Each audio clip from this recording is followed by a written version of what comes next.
एक हिस्टोरिकल चीज जो है, आपका पड़ोसी कंट्री जो है, उन्होंने कल जो है स्पेस एसोसिएशन अनाउंस की है। वो स्पेस में जाना चाहते हैं कमर्शियल बेसिस पे। जिस तरह पहले रिचर्ड ब्रांसन गया है, जिस तरह हमारे इलॉन मस्क जा रहे हैं, जिस तरह ये हमारे अमेज़न वाले जो हैं वो गए हैं, वो उधर की सोच रहे हैं। हमारी सोचें अभी तक तोशा खाना, तकर्रियां, तबादले, ट्रांसफरें और बैरिया टाउन, इनसे ही आगे निकल पा रहे। बल्कि अगर पाकिस्तान ने एटमी हथियार चला दिया तो भारत में कहीं पे घास नहीं उगेगी।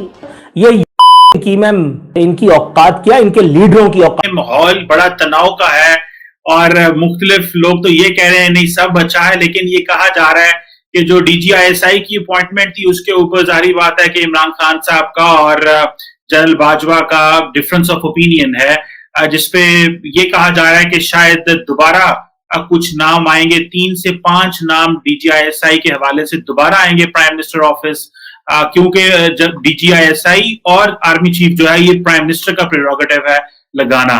तो लेकिन लास्ट टाइम जो नदीम अंजुम साहब की अपॉइंटमेंट हुई थी उस हवाले से रिजर्वेशन है, वो शायद के प्राइम मिनिस्टर कहते हैं कि जो प्रॉपर लीगल फ्रेमवर्क है उसको फॉलो किया जाना चाहिए। ये मैं समझता हूँ एक पाकिस्तानी कौम के साथ एक और मजाक किया जा रहा है। अब मैं बताना ये चाहूंगा कि फैज हमीद साहब के बारे में जो स्पेकुलेशन देखे, मेरी भी तो अल्टीमेटली सारी इंफॉर्मेशन जो मैं जिन चीजों से ऑब्जर्व करता हूं, एक तो नए पाकिस्तान के फाउंडर फैज हमीद साहब थे, उनपे सोचा ये जाता है कि इस वक्त खान साहब को लाने वाले भी वही थे और नया पाकिस्तान की सारी ईंटें भी उन्होंने लगाई हैं।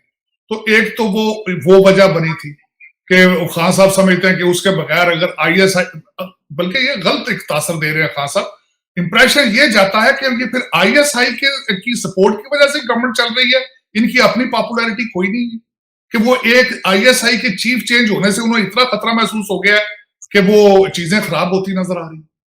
और दूसरा एक हिस्टोरिकल चीज जो है, दूसरा बैकग्राउंड ये है कि जब भी ISI चीफ चेंज हुआ है तो एक बड़ा तूफान पाकिस्तान में आया। माजी में अगर देखा जाए तो कई हुकूमतें हिली हैं उनके साथ।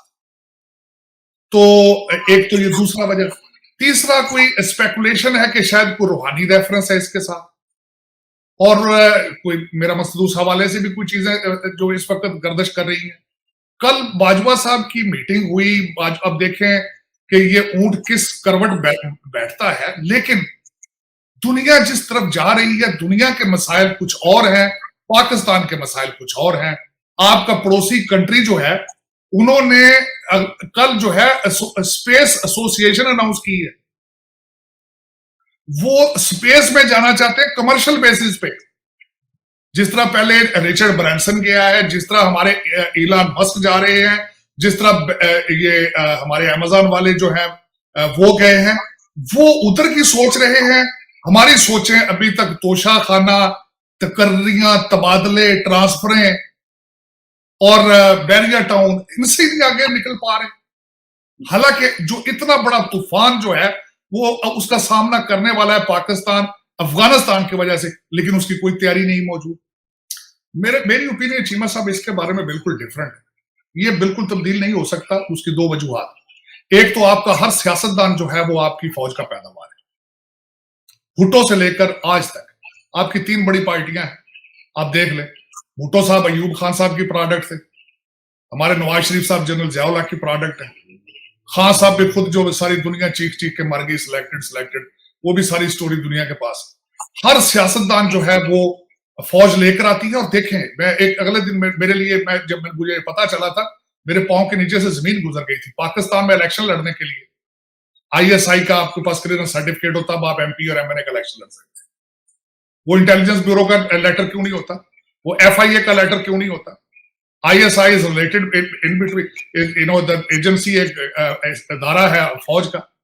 अब मैं दूसरा ये बताना चाहूंगा, इसके फाउंडर कौन थे? आपने मिजाज भी तो देखना ना, कौम किस तरह आज तक हिस्ट्री, जब तक माजी नहीं पढ़ेंगे तो मुस्तकबिल को किस तरह प्रेडिक्ट करेंगे। इसके फाउंडर थे अयूब खान साहब, और उन्होंने जिस तरीके से फौज को प्लाटों में डाला, वो सिविलियन लाइफ में ले आए खींच के।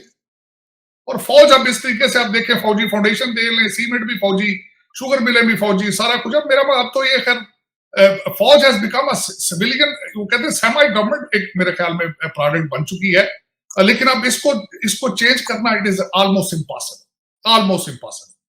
अब देखे ना, आजकल की जो बात हो रही है कि अगला जो आएगा, खान साहब के बाद भी जो बंदा आएगा वो सेटलमेंट करके आएगा। ये तो बताएंगे, हर जो इंटरव्यू करने वाला आता है उन्होंने इमरान खान की छेड़ बना ली है जनाब। वो कहते हैं पैन तो कॉल क्यों नहीं आई, मोदी बाइडन की कॉल क्यों नहीं आई। वो कभी कहता है वो सिविल सुपर पावर है, कभी कहते हैं वो जनाब वो हमारे लोग राब्ते में है, कभी कहते हैं नहीं वो फौजियों के राब्ते हैं, कभी कहते हैं नहीं फॉरेन मिनिस्टर मिला है, कभी कहते हैं सुपर पावर है। तो ये इमरान खान साहब क्यों बेचारे, जिन्होंने पंजाबी कहते हैं 70 जाने ने जब ये सवाल किया, और हर बंदा यही सवाल लेके आता है, उस बेचारे की जान ही नहीं छूट रही। जरा काइंडली जरा इस पर थोड़ा सा हमें बताएं। मैं खासकर वो मिडल ईस्ट आई को जो इंटरव्यू दिए उस पर भी, और दूसरे इंटरव्यू दिए खान साहब की, एक बात मुझे, जिस तरह आपने पहले फरमाया, जितनी दफा आपने और आपके फॉरेन मिनिस्टर ने पैसे मांगे हैं, जितनी आप मिन्नतें तरले दुनिया की कर रहे हैं कि उनको रिकॉग्नाइज किया जाए, फिर आप कहते हैं हमारे वो इन्फ्लुएंस पे भी नहीं है। और आप कहते हैं कि देखें, अगले दिन उसमें मिडल ईस्ट आई को उन्होंने इंटरव्यू में कहा, साहब कैसी आप बातें करते हैं, मुझे तो बिल्कुल मैं डिसएग्री करता हूँ। और खान साहब को एक जो मैं मेरी नजर में जो खान साहब गलत करते हैं, हर इंटरव्यू में बैठ के कहते हैं जी नहीं जी, इस इंटरव्यू में कहा उन्होंने कहा जो बाइडेन को बिल्कुल कुछ नहीं पता, मुझे पता है अमेरिकन हिस्ट्री का। उन्होंने पिछले दिनों यहाँ पे अपना नुमाइंदा भेजा था एक, वो भी यहाँ पे लेक्चर दे के गया हमारे सोशल इश्यूज पे, सोशियोलॉजी पे।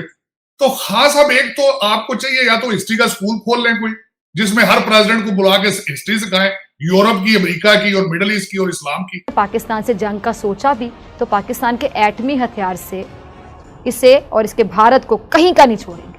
बल्कि अगर पाकिस्तान ने एटमी हथियार चला दिया तो भारत में कहीं पे घास नहीं उगेगी।